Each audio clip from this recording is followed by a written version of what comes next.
লিটন দাস কি খেলবেন কিনা, ক্যাপ্টেন কি খেলবেন কিনা, সেটা কিন্তু সবচেয়ে বড় একটা প্রশ্ন আজকের ম্যাচ শুরুর আগে। যে লিটন দুদিন আগে যে অনুশীলন হয়েছে সেখানে চোট পেয়েছিলেন, কতটুকু সেরে উঠেছেন না উঠেছেন, এসব কিছুই আজকের ম্যাচের আগে আসলে সবচেয়ে বড় প্রশ্ন। এবং সেই প্রশ্নের উত্তর দিতে আমরা সরাসরি রাহুল রায়কে আমাদের সাথে যুক্ত করব।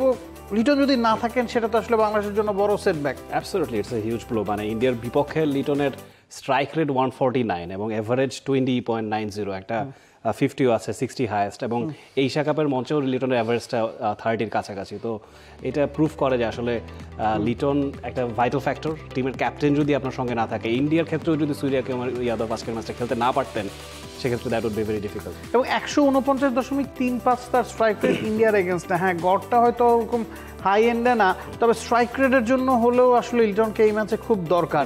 এবং এশিয়া কাপে তার পারফরমেন্সটা কিন্তু অন্যান্য সময়ের চেয়ে ভালো। ওয়ালটন এখন দেশের সীমানা পেরিয়ে পৌঁছে গিয়েছে 50টিরও বেশি দেশে। ওয়ালটন, ঘরে ঘরে বিশ্বজুড়ে। কারণ ব্যাক টু ব্যাক ভালো পারফর্ম করে সিরিজ সেরা হয়ে তিনি এশিয়া কাপ গিয়েছেন, সেখানেও তার ফর্মটা কন্টিনিউ করছেন। 130 স্ট্রাইক রেটে ব্যাটিং করেছেন, গড়টা 30-এর কাছাকাছি, 4 ম্যাচে 119 রান, সর্বোচ্চ 59। এবং বোঝা যাচ্ছে যে লিটনই বাংলাদেশের এই টিমের ব্যাটিং অর্ডারের মূল কাণ্ডারি।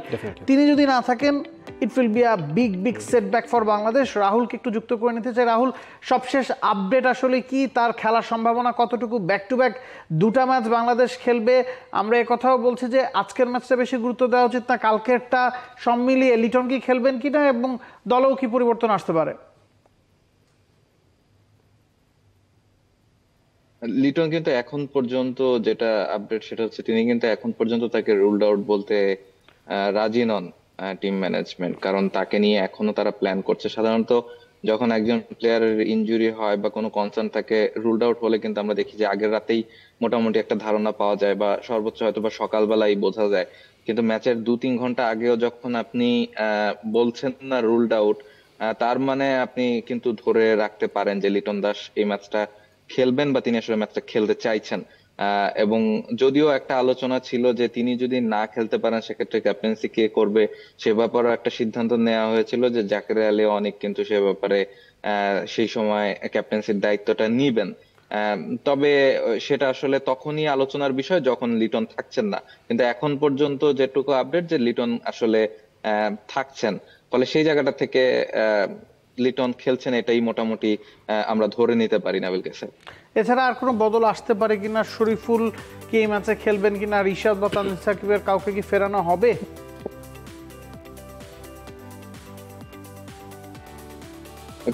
গতকালকে ইন্ডিয়ান বেশ কয়েকজন সাংবাদিক একই প্রশ্ন করছিলেন যে রিশাদকে কেন খেলানো হচ্ছে না। রিশাদ খুব ভাইটাল হতে পারে, স্পেশালি ইন্ডিয়ার এগেনস্টে তার লেগ স্পিনটা খুব মিডল ওভারে ক্রিটিক্যাল হতে পারে। কারণ আপনি যদি দেখেন যে ইন্ডিয়ার টপ অর্ডার ব্যাটার বেশ ভালো করছে, তবে মিডল অর্ডার বা এর পরের ব্যাটাররা কিন্তু এখনো এক্সপোজড হননি সেভাবে এই এশিয়া কাপে। এবং তারা কিন্তু পাকিস্তান বাদে আর কোনো টেস্ট প্লেইং নেশনের এগেনস্টেও এই এশিয়া কাপে মুখোমুখি হয়নি।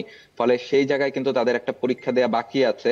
সেই পরীক্ষাটা বাংলাদেশ দল নিতে পারে যদি আর্লি পাওয়ার প্লেতে 2-3টা উইকেট তুলে নেওয়া যায়। তারপরে যখন স্পিনারদের আপনি নিয়ে আসবেন, শেখ মেহেদী বা রিশাদ নাসুমদের কথা তারা বারবার বলছিলেন, ইভেন প্লেয়াররাও, ইন্ডিয়ান প্লেয়াররাও নাকি এটা নিয়ে কনসার্ন যে 2-3টা উইকেট যদি পড়ে যায় মিডল ওভারে বাংলাদেশের স্পিনারদের সামলানো তাদের জন্য একটু ডিফিকাল্ট হবে, যেহেতু তারা পেসটা খেলতে স্বাচ্ছন্দ্য বোধ করে। সেই ওই স্লো বল, একটু থেমে থেমে আসা বল, সেগুলো যখন তাদের হিটিং অ্যাবিলিটিকে চ্যালেঞ্জ করবে, তখন কিন্তু তাদের জন্য একটা বড় পরীক্ষা হতে পারে বাংলাদেশের স্পিনাররা। রাহুল, আপনাকে অসংখ্য ধন্যবাদ সবশেষ আপডেটগুলো দেওয়ার জন্য। এবং যতটুকু রাহুল বলছিলেন যে লিটনের এখন পর্যন্ত খেলার সম্ভাবনাটাই আসলে বেশি। For more updates, subscribe to our YouTube channel and click on the bell icon. Follow us on Facebook and Instagram. Download T-Sports app to enjoy exciting games and highlights. Visit tsports.com.